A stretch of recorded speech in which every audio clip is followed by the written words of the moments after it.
안녕하세요. 언어청각치료학과 졸업생 이동훈입니다.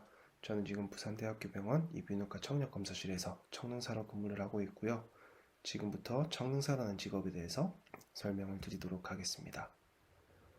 청능사란 무엇인지부터 설명을 드리고요. 그리고 저의 진로 선택 과정과 취업 분야에 대해서도 설명을 추가적으로 드리도록 하겠습니다.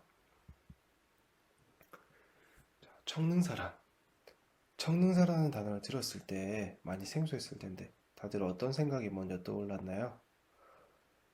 저도 입학을 하면서 처음 듣게 되었던 단어인데 청각이랑은 연관이 있는 것 같고 이게 하나의 직업인지 처음에 많이 생소했었죠. 자, 지금부터는 제가 이 단어에 대해서 좀 더 깊게 알아보도록 하겠습니다. 청능사의 사전적 의미부터 먼저 알아볼 텐데요. 우선 초록창에 바로 검색을 하면 딱 이렇게 나옵니다. 청능사 자격검정원이 주관하는 자격검정시험에서 자격을 취득한 사람, 이렇게 나오는데요. 이러한 검정시험에 응시하기 위해서는 다른 조건들이 포함이 되고 자격을 받고 유지하는 데도 다른 조건이 포함이 됩니다. 첫 번째로는 청능사 자격검정원이 인증하는 대학에서 학사 이상의 학위를 취득해야 됩니다. 학사라는 단어는 조금 생소할 수 있는데 우리가 흔히 생각하는 4년제의 대학교를 졸업하면 학사 학위를 취득한다고 생각하시면 됩니다. 청능사 자격검정원에서 부산카톨릭대학교도 인정하였기 때문에 우리 역시나 조건에 해당이 되고요. 두 번째로는 교육기관입니다. 방금 전에도 말씀드린 것처럼 학사 이상의 학위를 취득해야 되기 때문에 교육기간은 총 4년이 걸리고요.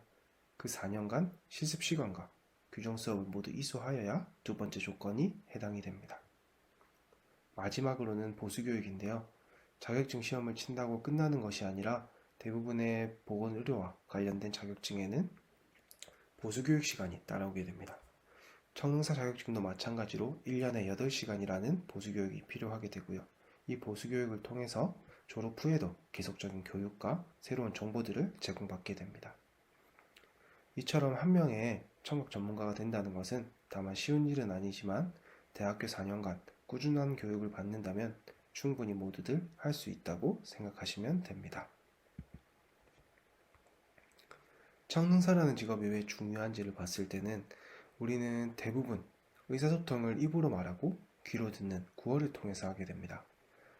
하지만 귀가 잘 들리지 않는다면 말을 하는 화자의 의견이 말을 듣는 청자에게 정확하게 전달되지 못하게 되는 경우가 발생하게 되고요. 그렇게 되면 우리는 서로가 말하고자 하는 말을 전달할 수가 없게 됩니다. 동문서답을 하게 되는 경우가 생기죠. 그렇게 되면서 듣지 못하게 되는 사람은 대화에 불편함을 느끼고 거부를 하게 되고 사회와 점점 멀어지게 되는 경우가 발생하게 됩니다. 또한 추가적으로 봤을 때 우리는 길을 걸을 때 뒤에서 차가 오는지 어디서 뭐가 오는지 어떻게 알죠? 소리를 듣고 알죠. 하지만 귀가 들리지 않는 경우에는 이러한 안전과도 관련된 다양한 분야에서 위험을 경험할 확률이 높아집니다. 잘 들리는 친구들 같은 경우에는 아직 경험해 보진 못했지만 우리가 잘 들리지 않는 모습을 상상해 본다면 지금 이 사진과 같이 서로 다른 말을 하고 있는 것을 알 수 있어요. 입모양만 보고 추측하기 때문에 화자와 청자 간의 의사소통이 쉽게 이루어지지 않는 모습을 정확히 보여주고 있는데요. 지금까지 본 것과 같이 우리 일상에서는 말하고 듣는 것은 매우 중요하고 이 말을 하는 것을 더 잘하고 정확하게 전달해 줄 수 있도록 도와주는 사람이 언어치료사라면 듣는 것이 불편할 때 소리를 더 잘 듣고 더 잘 들릴 수 있도록 도와주는 사람이 청능사라고 생각하시면 됩니다. 우리 언어청각치료학과에서는 이 두 가지를 모두 공부하고 있다고 보시면 될 것 같습니다. 자, 이러한 소중한 직업을 저는 어떻게 선택하게 되었는지 한번 알아보도록 하겠습니다. 청능사라는 직업을 알기 전에 제 취미는 음악 감상가, 기타 연주였어요. 우리가 노래를 들을 때 귀를 통해서 듣고 또 노래를 들을 때 이어폰을 통해서 또는 스피커를 통해서 이렇게 노래를 계속 듣게 되죠. 어떻게 이 노래가 나올까? 그리고 어떻게 내가 듣게 되는 것일까에 대해서 궁금증이 생기기 시작했고요. 막 이어폰에 관심이 있었던 저는 이어폰에 더 관심을 갖게 됐어요. 그래서 계속 알아보다 보니까 이어폰에 새로운 기술들이 나오는 거예요. 예를 들어서 최근에 노이즈 캔슬링 기능이 있죠. 그것은 주변에 소음을 억제를 해주고 내가 노래를 조금 더 잘 들을 수 있도록 해주는 역할이라고 보시면 되는데, 이러한 기술들이 몇 년 전부터 우리 보청기에 사용이 되고 있다는 것을 알게 되었어요. 이게 상당히 흥미로웠죠. 말소리를 들을 때도 주변의 소음을 억제시켜버리고 말소리를 더 잘 들을 수 있게 해주는 그런 장치가 있고, 그것이 보청기다 라는 것을 알게 되었고, 그렇게 듣는 것에 대해서 조금 더 관심을 계속 갖게 되었습니다. 이게 관심을 갖게 되다가 관련된 직종이 뭐가 있을까 하면서 언어청각치료학과에 입학을 하고 공부를 하게 되었습니다. 이렇게 2009년도에 저는 부산가톨릭대학교 언어청각치료학과에 입학을 하였고요. 전공을 시작하고 4년의 공부를 마치고 학사학위를 취득하게 되었습니다. 그리고는 청각 실습을 통해서 제가 청능사에 더 관심을 갖고 더 준비를 많이 했었기 때문에 졸업과 동시에 대학 대동병원 이비인후과 청력검사실에서 근무를 할 수 있는 기회가 생겼고요. 거기서 실제 환자를 대상으로 검사를 하는 한 명의 전문가가 되기 시작했습니다. 그렇게 약 1년 6개월 정도 근무를 하다가 또 한 걸음 더 나아가고 싶어서 계속 준비를 해오던 저는 부산대학교 병원 이비인후과 청력검사실로 이직을 해서 더 많은 환자들과 더 많은 검사 장비들을 다루면서 조금 더 전문적으로 성장을 할 수 있게 되었습니다. 그렇게 많은 환자들과 여러 가지 장비를 다루다 보니 또 궁금증이 많이 생겼어요. 이걸 어떻게 풀어갈 수 있을까? 그래서 한 발 더 나아가기 위해서 그 다음에는 석사과정에 지원을 하게 되고, 대학원을 다니면서 열심히 공부도 더 하고 연구에 대해서 조금 더 배울 수 있게 되었어요. 이때 제가 궁금했던 거는 난청인들의 음성이 어떻게 변하는 거에 대한 내용이었는데, 그 부분에 대해서 전 또 연구를 하고 논문도 썼고요. 그렇게 되면서 한 명의 전문가였던 저는 전문가 겸 연구자로 성장할 수 있는 계기가 되었습니다. 이러한 저의 진로 선택 과정에 한 가지가 청능사로 딱 뻗어나왔다면, 우리가 청각학을 배워서 할 수 있는 취업은 어떤 분야가 있을지 한번 알아보겠습니다. 앞에서 영상에서 간단히 설명드렸듯이 첫 번째로는 청력검사 있고요. 두 번째로 보장구 적합, 세 번째로 청능 재활이 있습니다. 각 분야에 대해서 설명을 드리면요. 우리가 첫 번째로 귀가 안 들리면 병원에 가고, 병원에 가면 가장 먼저 뭘 해야 될까요? 진료를 받고 청력 검사를 하겠죠. 저처럼 청력 검사실에서 다양한 검사를 시행하는 청능사가 있습니다. 그리고 두 번째로는 우리가 검사를 해서 귀가 안 들린다고 나왔다면 무엇을 해야 될까요?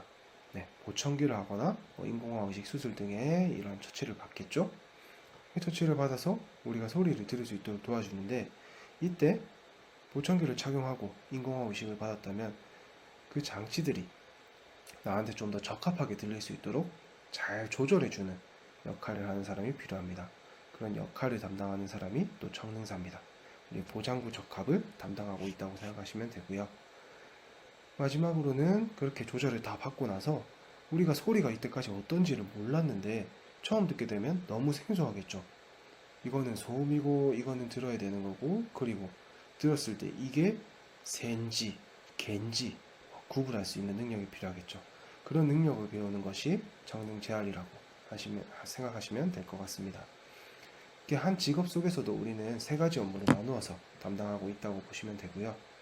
언어치료에서도 각 부분별 언어장애별 분류가 나누어져서 역할이 나누어지듯이 한 청각학 안에서도 우리가 세 가지 업무로 나누어져 있다고 보시면 될 것 같습니다. 이러한 취업의 분야는 우리나라가 고령화로 가면서 점점 더 필요해지고 있는데요. 통계청에 따르면 2000년도에 7.2%에 불과하던 노인의 비율이 현재는 15.7%, 그리고 30년 뒤에는 37.3%까지 증가할 것으로 예측하고 있습니다. 우리의 청력은 시간이 갈수록 저하가 되게 되는데, 고령화 시대가 온다면 난청이 점점 늘어나겠죠. 그리고 추가적으로 최근에는 어린 나이부터 우리가 유튜브를 통해서 영상을 보고 이어폰을 꽂고 다양한 음향기기들을 계속 접하게 되죠. 그게 점점 빨라지면서 많은 소음에 노출이 되기 시작했어요. 그래서 이제 조금 더 빠른 연령에 난청이 많이 오기 시작했습니다. 이런 부분이 많아질수록 우리는 옆에서 조금 더 관리를 잘 할 수 있도록 도와주고, 만약에 나빠졌다면 더 잘 들을 수 있도록 도와주는 역할이 필요하겠죠. 이런 사람이 많아질수록 우리의 역할은 더 커지고 우리의 분야는 조금 더 넓어질 것으로 예상은 되네요. 자, 지금까지 청능사에 대해서 알아보는 시간을 가져봤는데요. 많은 것을 설명해 주기에는 짧은 시간이라 다 전달을 못 해준 것이 조금 아쉽네요. 다음에 만날 수 있는 기회가 된다면 그때는 조금 더 심도 있는 설명과 질의응답을 받으면서 궁금증을 해결할 수 있는 시간을 가졌으면 좋겠습니다. 아무튼 코로나로 많이 지쳐있는 요즘에 다들 힘내시고 건강관리 잘 해서 우리 다 같이 코로나를 극복하고 학교나 다른 우리 임상에서든 실습지에서든 만나서 많은 얘기를 나눌 수 있었으면 좋겠습니다. 지금까지 언어청각치료학과 졸업생 이동훈이었습니다.